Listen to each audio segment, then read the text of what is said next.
वाले oral anti diabetic drug. तो इसमें हम लोग ये बहुत इंपॉर्टेंट टॉपिक है और ये आप लोग के यूनिवर्सिटी में भी क्वेश्चन आएगा। फार्माकोलॉजी में मोस्टली क्वेश्चन आप लोग का क्लासिफिकेशन होता है और किसी एक ड्रग का किसी एक भी पार्टिकुलर ग्रुप भी दे सकता है और ड्रग भी दे सकता है।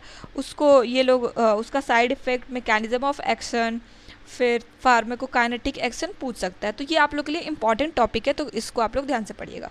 तो ओरल एंटी डायबिटिक को हम लोग 4 पार्टों में क्लासीफाई करेंगे। एक तो मिसलेनियस है, तो मेनली 3 है। फर्स्ट है हमारा इनहेंस इंसुलिन सिक्रेशन, उसमें क्लासीफाई करेंगे जो कि इंसुलिन के सिक्रीशन को बढ़ा दे, पहला याद रखिएगा। दूसरा ओवरकम इंसुलिन रेजिस्टेंस, डायबिटीज़ में हम लोग को पता है कि इंसुलिन का रेजिस्टेंस हो जाता है, तो उसको ओवरकम करने के लिए हमको कौन सा मेडिसिन यूज़ करना है वो इम्पॉर्टेंट है। और तीसरा है retard carbohydrate absorption. Retard carbohydrate absorption का मतलब कार्बोहाइड्रेट जो भी हम लोग इनटेक कर रहे हैं उसके एब्जॉर्प्शन को स्लो करे लेकिन स्लो करे। तो इसमें हम लोग इसकी वजह से वो कार्बोहाइड्रेट जो वो किसी और मैकेनिज्म में नहीं जाएगा, जो कि आप लोग बायोकेमिस्ट्री पढ़े होंगे, डिफरेंट पाथवे, लैक्टिक एसिड का फॉर्मेशन एटसेट्रा एटसेट्रा, तो वो लोग बायोकेमिस्ट्री में आप लोग पढ़ लीजिएगा फॉर नीट पीजी। तो इसको आगे देखेंगे कि सबसे पहले इन्हेंस कर रहा है इंसुलिन सिक्रीशन। इंसुलिन सिक्रीशन को इन्हेंस करने के लिए इसको दो टाइप के मेडिसिन यूज़ करते हैं, मतलब 2 टाइप का मैकेनिज्म होता है। एक होता है पोटेशियम एटीपी चैनल ब्लॉकर, जो कि पोटेशियम एटीपी जो चैनल है उसको ब्लॉक कर देता है, जिसकी वजह से इंसुलिन का सिक्रीशन बढ़ जाता है। दूसरा है वो हमारा DPP-4 इनहिबिटर्स।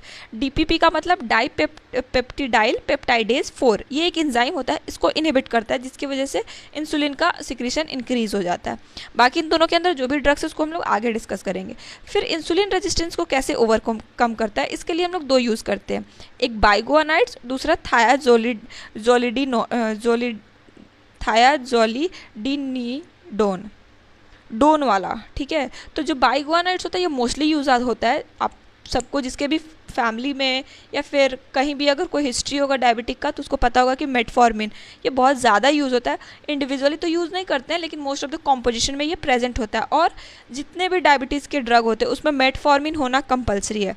आगे पढ़ेंगे, नेक्स्ट लेक्चर में हम लोग देखेंगे कि इसका क्या मैकेनिज्म ऑफ एक्शन होता है जिसको हम लोग इतना यूज़ करते हैं। और मेटफॉर्मिन आई थिंक सारे डायबिटिक पेशेंट को भी पता होता है कि मेटफॉर्मिन दवा होता है। फिर तीसरा हम लोगों ने क्या पढ़ा था, रिटार्ड कर दे कार्बोहाइड्रेट के एब्जॉर्प्शन को। उसमें एक ही चीज़ आता है, अल्फा ग्लूकोसिडेज इनहिबिटर, जो कि अल्फा ग्लूकोसिडेज एंजाइम होता है उसको इनहिबिट कर देता है, जिसकी वजह से कार्बन का एब्जॉर्प्शन स्लो हो जाता है। मिसलेनियस में हम लोग 2 देखेंगे, एक होता है डोपामिन D2 एगोनिस्ट जो जिसमें आता है ब्रोमोक्रिप्टिन, और दूसरा होता है सोडियम ग्लूकोज को ट्रांसपोर्ट 2 का इनहिबिटर SGLT2 इनहिबिटर, जिसमें आता है हमारा डापाग्लिफ्लिजोन और कैनाग्लिफ्लिजोन। तो अब आगे देखते हैं कि आगे क्या क्या है। देखिए यहाँ पे हम लोग देख लेते हैं कि जो पोटेशियम ATP चैनल ब्लॉकर है उसको हम लोग 2 पार्ट में डिवाइड करते हैं। First one is sulfonyl urea और दूसरा मेग्लीटिनाइड या फिर phenyl alanine analogue.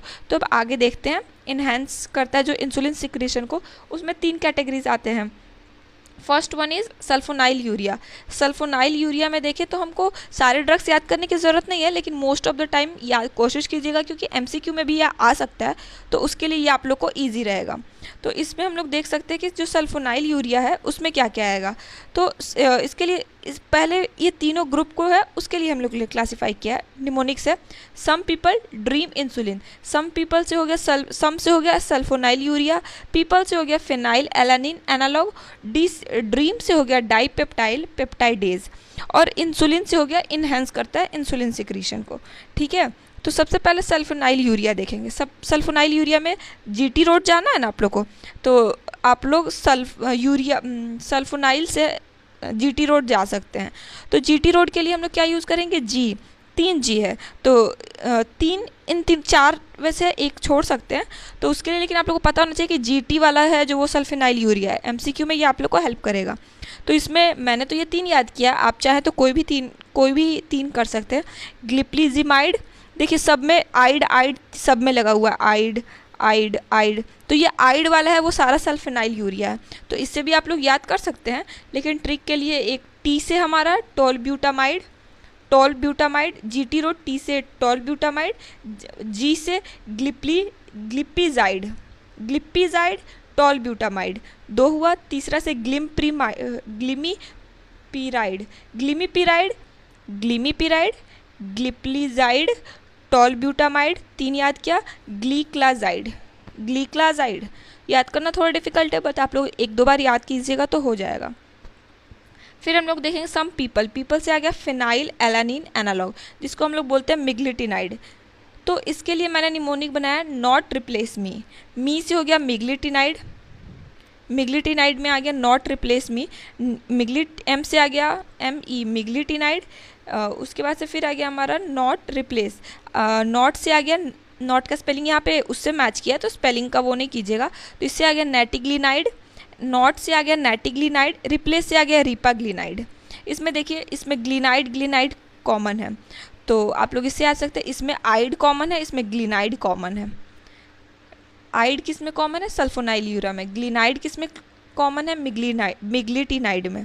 Not replace me, N से आ गया नॉट से आ गया नेटिग्लिनाइड, रिप्लेस से आ गया रिपाग्लिनाइड, एम से आ गया मिग्लिटिनाइड। ये आप लोग का हो गया। उसके बाद DPP-4 इनहिबिटर में हम लोग देखेंगे, तो यहाँ पे है सीताग्लिप्टिन, विलाडाग्लिप्टिन, सागाग्लिप्टिन, टिनिलीग्लिप्टिन, एलोग्लिप्टिन, लीनाग्लिप्टिन। तो इसके लिए मैंने निमोनिक बनाया सीता विलेज सा 3 आलू लाई, सीता विलेज से 3 आलू लाई, सीता से सीताग्लिप्टिन, विलेज से विलाडाग्लिप्टिन, एस से सीता विलेज से साग्जाग्लिप्टिन, 3 आलू लाई से टिनिलीग्लिप्टिन, आलू से एलोग्लिप्टिन और लाई से लीनाग्लिप्टिन। याद हो गया आप लोग को? सीता विलेज से 3 आलू लाई, सीताग्लिप्टिन, विल्डाग्लिप्टिन, सागाग्लिप्टिन, टिनिलीग्लिप्टिन, एलोग्लिप्टिन, लीनाग्लिप्टिन। तो ये आप लोग का कंप्लीट हो गया इनहेंस इंसुलिन सिक्रेशन। अब हम लोग पढ़ेंगे ओवरकम इंसुलिन रेजिस्टेंस में क्या क्या आता है। तो ओवरकम इंसुलिन रेजिस्टेंस के लिए मैंने निमोनिक बनाया बिग टीचर, बी से बाइगुआनाइड्स, टी से थायोजोलिडोन। बिग टीचर, अब इसमें क्या करेंगे? बिग मेल टीचर पायो। बिग मेल टीचर पायो का मतलब बिग से बाइगुआनाइड्स, जिसमें आ गया मेटफॉर्मिन, बाइगुआनाइड्स, बिग मेल मतलब बाइगुआनाइड्स मेल टीचर, ये इंसुलिन रेजिस्टेंस वाला है। तो बिग मेल टीचर पायो, कोई भी इंसान है तो वो बोलेगा कि बिग मेल टीचर मैंने पा लिया, पायो का मतलब पा लिया। तो बिग से आ गया बाइगुआनाइड्स, मेल से आ गया मेटफॉर्मिन, टीचर से आ गया थायोजोलिडोन और पायो से पायोग्लिटाजोन। तो बाइगुआनाइड्स में क्या आएगा? बिग मेल टीचर पायो, ऐसे भी आप लोग कर सकते हो, बिग मेल टीचर पायो।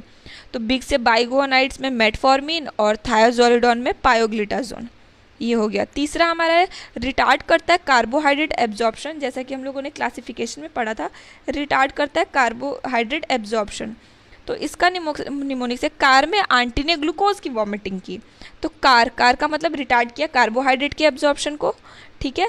में कार में आंटी ने ग्लूकोज की वॉमिटिंग की, तो कार में ये आ गया। फिर आंटी से इसमें आ गया ग्लूकोज की वॉमिटिंग की, glucose represent here that alpha glucosidase inhibitor है, अल्फा ग्लूकोसिडेज इनहिबिटर, तो उससे हम लोग ग्लूकोज में आ जाएगा। और में से आ जाएगा देखिए इस ग्रुप में एक ही आता है, इस क्लास में मतलब एक ही ग्रुप आता है रिटार्ड जो करता है कार्बोहाइड्रेट को, अल्फा ग्लूकोसिडेज इनहिबिटर। तो इन चारों को मिला के मैंने एक निमोनिक्स बना दिया। कार में आंटी ने ग्लूकोज की वॉमिटिंग की, तो कार में आ गया हमारा कार से आगे इधर से रिटार्ड करेगा कार्बोहाइड्रेट के एब्जॉर्प्शन को, आंटी से आंटी इधर एक कार्बोज, मी से मिग्लिटिनॉल, बोगलीबोज से वॉमिट की, वॉमिट से बोगलीफेर, और ग्लूकोज से अल्फा ग्लूकोसिडेज इनहिबिटर। तो ये आप लोग को कंफर्म हो गया, थोड़ा इधर उधर है देख लीजिएगा, लेकिन ईजी है याद करने में, मैंने भी अपने टाइम पे इसी ट्रिक से याद किया था। फिर मिसलेनियस में हम लोग देखते हैं दो ग्रुप आया है इसमें, जैसे कि ये केडीटी के अकॉर्डिंग केडीटी का क्लासिफिकेशन है, तो ये आप लोग को यही लिखना होता है एग्जाम में, और इसी के बेसिस पे हमें मार्क्स मिल जाते हैं। अच्छा हेल्पफुल होता है यूनिवर्सिटी के लिए। मिसलेनियस में हम लोग दिए थे सोडियम SGLT2 इनहिबिटर और डोपामिन D2 एगोनिस्ट।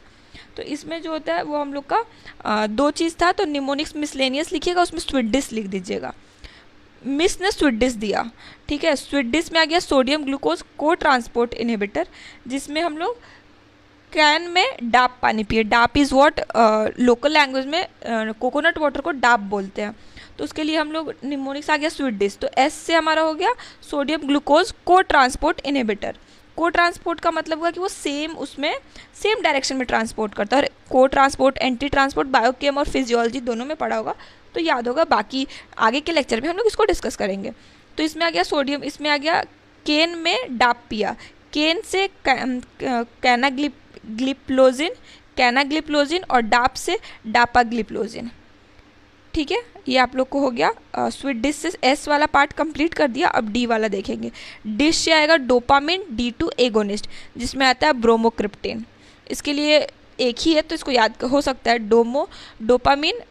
ये हो गया डिश से, इधर आ जाएंगे डोपामिन D2 एगोनिस्ट, जिसमें आता है ब्रोमोक्रिप्टेन। सो आज के लिए इतना ही। नेक्स्ट लेक्चर में हम लोग बाइगोनाइट्स डिस्कस करेंगे, क्योंकि इस पर एक लॉन्ग क्वेश्चन के फॉर्म में ये आता है। So thank you so much for watching.